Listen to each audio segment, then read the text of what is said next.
லெஃப்டில் door open பண்ணு. அங்கே ப்ளூ கலர் டப்பா இருக்கும் பாரு.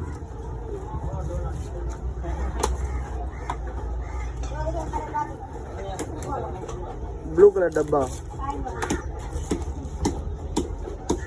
அது உள்ள கீ இருக்கும் பாரு. கீ இருக்கும் பாரா. அதில் எடுத்துன்னு போ ஸ்டோருக்கு. ஆமாம் ஆமாம் சரி சரிடா. ஏதோ நீங்கள் பாரு.